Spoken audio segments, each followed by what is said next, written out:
This is He Knows His Sport, bringing you that heat and that fire. We hustling and we grinding, man. We hustling and we grinding. You know, number 3 is for the number of confirmation. We hustling and we grinding. I'm popping out this content to you guys because I want you guys to know I'm bringing you that what? That heat and that fire. All right, let's talk about 2 topics in one. We doing this again with the NBA. Draymond Green and Carmelo Anthony. Let's get to Draymond Green first. He had the interview with Rachel Nichols earlier today. And in the interview, he was talking about how people are sitting here and they just couldn't believe a kid from Saginaw, Michigan, right, would make it to the level that he made it at. It's good to have self-confidence. It's good to be able to know where you came from and to know where you've gotten. You know what I'm saying? So hats off to Draymond Green. So he's getting a salute of the damn day, and he's also getting a higgity fucking hush of the damn day. So I've never done this before where I've given 2 of this segment of iteration in one, but he's getting 2 in one. It's a 2-piece combo, basically a 2 for 20. So here's where he gets the salute of the day. The guy mentions, you know what I'm saying, all of the stuff that has happened in the past. You know, he's mentioned where he's come from. He's mentioned how he's, you know what I'm saying, graduated to the level that he's graduated at. He talked about how he started to take care of his body at 29, which he probably should have been doing earlier. But nevertheless, he's doing it, you know what I'm saying, at a time where he still has enough years in the NBA for him to be able to understand that this is his second life, basically his second half of his NBA career, and it's downhill from here. So again, hats off to him getting $100 million. It's well deserved. You know what I'm saying? He has a motor. You know what I'm saying? He's a hustler. He does what he has to do. Multiple times he's been the defensive year of the player. He's won the defensive year of the player award. He's been an all-star player multiple times. So I don't have an issue with him getting $100 million. Here's why I got the issue. It's when he's sitting here and acting like he wasn't, you know what I'm saying, one Kevin Durant Supermax contract deal away from him becoming expendable. Let's keep it a buck here, man. Let's call that thing, let's keep that thing 100, dog. Let's call a spade a spade, and let's keep that thing real. If Kevin Durant signed a Supermax contract with the Golden State Warriors, where would that leave room for Draymond Green? See, we can't be dodo heads. We can't be brain full of mush, and we can't be brainwashed followers here, folks. Draymond Green would not have a contract if Kevin Durant re-signed. Did you guys see how fat that extension would have been for Kevin Durant? That new contract would have been as an unrestricted free agent. Come on, man. They were willing to pay him another year on top of what everybody else is giving Kevin Durant. So how would there be room for Draymond Green? That means Draymond Green will become expendable. Look at his contract. Klay Thompson's contract got done before his. So clearly they told you that on the pecking order, the splash brother of Klay Thompson was on a higher degree of the pecking order than Draymond Green. Draymond Green was weighted in the last minute because of the fact that they were checking to see what Kevin Durant was going to do. I'm sorry, man. I just have to be a cold-hearted, unadulterated, and cutthroat truth teller. And the truth of the fact of the matter is, Draymond Green has an extension because Kevin Durant is no longer on that team. That's the truth of the fact of the matter, folks. Because if Kevin Durant, the over-the-top player that really doesn't want to do multiple years with Draymond Green after their spat with one another, which is one of the major reasons why he's not on the team. And if you notice, Draymond Green was like, I knew when everybody else knew. Of course you would know when everybody else knew.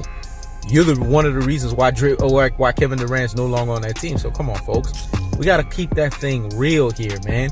We can't have blinders over our eyes, man. We have to be deep thinkers, man. We have to see shit for what it is, and we have to state the most common sense and be able to state the obvious.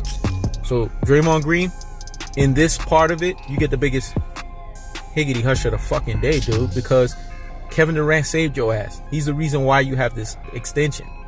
So when you do interviews from here on out, instead of pumping your fucking chest out, be humbled. You know what I'm saying? And be privileged with the fact that you were able to get an extension and you weren't expendable goods because of the fact that Kevin Durant left that team. Because the Golden State Warriors still want to be competitive, and you're the next best thing. Okay? Well, not the next best thing, the last best thing. Okay? Now on to the Carmelo Anthony. Now we hear shout outs to, you know, SB Nation, you know what I'm saying, and the writers Pusio and Begley, you know, for SNY. they reported that Carmelo Anthony is basically working out with Nets players. That's a good thing. But that doesn't necessarily mean that he's secured the NBA team. See, Melo's been put on some kind of what I would call an adult detention with the NBA. Let me say it again. He's been put on what I would call an adult detention with the NBA. He's basically relegated in a position to where he has to prove himself, and he has to show that he is worth something. He's willing to accept. What they're doing is they're knocking down that ego. See, the longer they make him wait, the more they do this. They chuck away at the ego, so much so that he gets so desperate that he has no choice but to accept the role that he's coming in. Because see, if they pull the trigger and they allow him to come back, it gives him some kind of credence and some kind of ego. The way that you eliminate people's ego is you do this. You ignore the shit out of them, and you do it for a longer period of time. Because the longer you ignore somebody with an ego for the period of time that you ignore them, the reduced their ego become. Because what does ego feed off of? Attention. Let me say that again, folks. What does ego feed off of? Attention. So if there's no attention, or it's attentionless, how can an ego get Pac-Man food to eat off of? You see what I'm saying? See, I done dropped some jewels, so get the notepads out, get to the damn scribbling. Melo, you working out with the Nets players don't mean nothing. It could just simply mean a workout. Or it could mean something. It could mean they're really testing you to see where your metal's at. And it's kind of like an interview on the job, unbeknownst to you. So if I was you, man, I would accept my new NBA reality, and I would accept the fact that I'm willing to take on whatever role, and I'm willing to actually try to go out there and make the effort to play defense. You would be a great NBA six man if you're willing to take that role.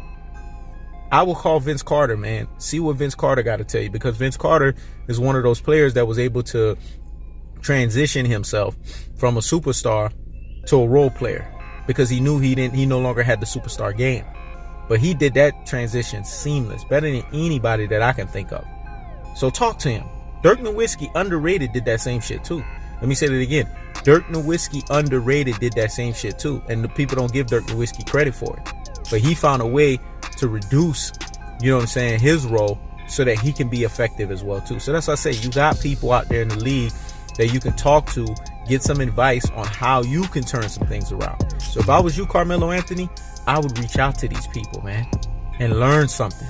Because right now, this is like a crossroads of your NBA career. Let me say that again. This is a crossroads of your NBA career, and you have to show that you're up for the test, because you're being humbled. You're basically being the example. You're being the sacrificial lamb, and you're being humbled. Let me say it again. You're being the example. You're being the sacrificial lamb, and you're being humbled. Because the NBA has to send a president, and they have to send a message out to players that are Carmelo Anthony, that only want to play one side of the ball and want to act like this is all they're going to do, and they're just going to be able to go in there and have this LeBron complex to where they can go in there and obliterate teams. Nah, the message is being sent. So if you're future NBA players that have an elite offensive game and you are pedestrian on the defensive end, Carmelo Anthony is the example for you guys to look at. And that gives you time to work on other elements of your game so that you can have a refined and an expansive basketball game so that you cannot be as expendable. Because remember, when NBA players age, they become more and more expendable. Let me say it again. When NBA players age, they become more expendable, especially if they don't have no championships. Because championships can buy you time. Let me say it again. Championships can buy you time. But if you ain't got no rings, you better be willing to take whatever reduced role is coming your way when you know that superstar game is no longer there for you. This is Hinos Sport. Checking out.